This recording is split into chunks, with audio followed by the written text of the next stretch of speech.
nigga whose real name was William. His primary concern was making $1 million, being the illest hustler that the world ever seen. He used to fuck movie stars and sniff coke in his dreams. I corrupted young mind at the age of 13. Nigga never had a father and his mom was a fiend. She put the pipe down, but for every year she was sober. Her son's heart simultaneously grew colder. He started hanging out, selling bags in the projects, checking the young chicks looking for hit and run prospects. He was fascinated by material objects, but he understood money never bought respect. He built a reputation cause he could hustle and steal, but got locked once and didn't hesitate to squeal. Criminals he chill with didn't think it was real. See, me and niggas like this have never been equal. I don't project my insecurities on other people. They feed it with props like addicts with pipes and needles. So he felt he had to prove to everyone he was evil. A feeble-minded young man with infinite potential, the product of a ghetto-bred capitalistic mental. Coincidentally, dropped out of school to sell weed. Dancing with the devil, smoked until his eyes would bleed. But he was sick of selling trees and gave in to his greed. I gotta tell you about my little homie.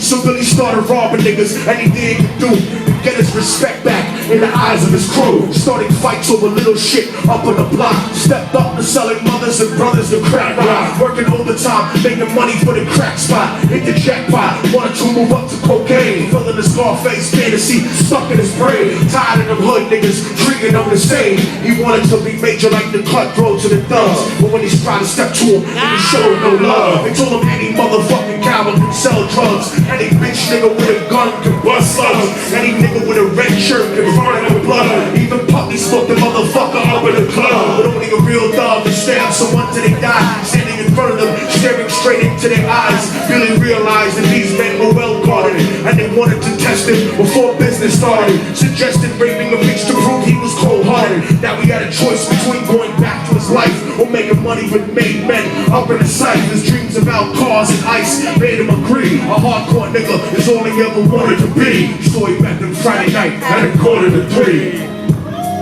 This is how I went there.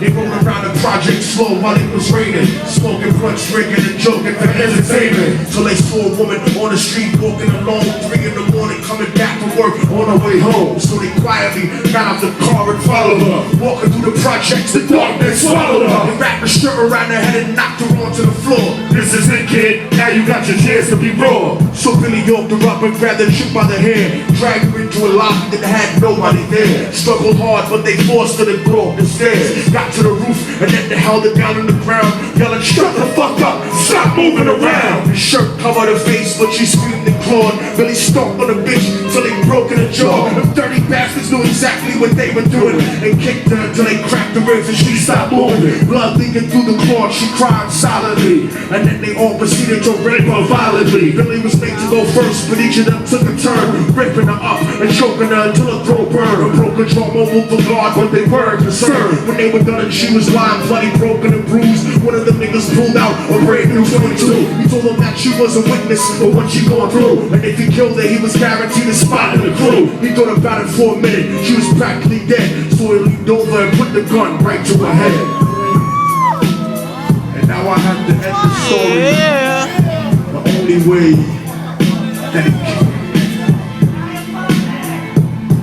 Right before he pulled the trigger and ended her life, he thought about the cocaine with the platinum and ice, and he felt strong standing along with his new brothers. Cocked the gat to her head and pulled back the shirt cover, but when he saw made him start to cringe and stutter, cause he was staring into the eyes of his own mother. She looked back at him and cried cause he had forsaken her. She cried more painfully than when they were raping her. His whole world stopped, he couldn't even contemplate his corruption had successfully changed his fate. And he remembered how his moms used to come home late, working hard for nothing, cause now what was he worth? He turned away from the woman that had once given him birth. He cried out to the sky cause he was lonely and scared, but only the devil responded cause God wasn't there. And right then he knew what it was to be empty and cold, and so he jumped off the roof, died with no soul. They say death takes you to a better place, but I doubt it. After that they killed his mother and never spoke about it. And listen, cause the story that I'm telling is true, cause I was there with Billy Jacobs and I raped his mom too. Now the devil follows me everywhere that I go. In fact, I'm sure he's standing among one of you at my shows. In every street cypher listening to Lil Duck's flow. Could be standing right next to you and you wouldn't know. The devil grows inside the hearts of the selfish and wicked. White, brown, yellow, and black color is not restricted. restricted. You have a self-destructive destiny when you're inflicted, and you'll be one of God's children and fell from the top. There's no diversity because we're burning in a melting pot. So when the devil wants to dance with you, you better say never, because a dance with the devil might last you forever.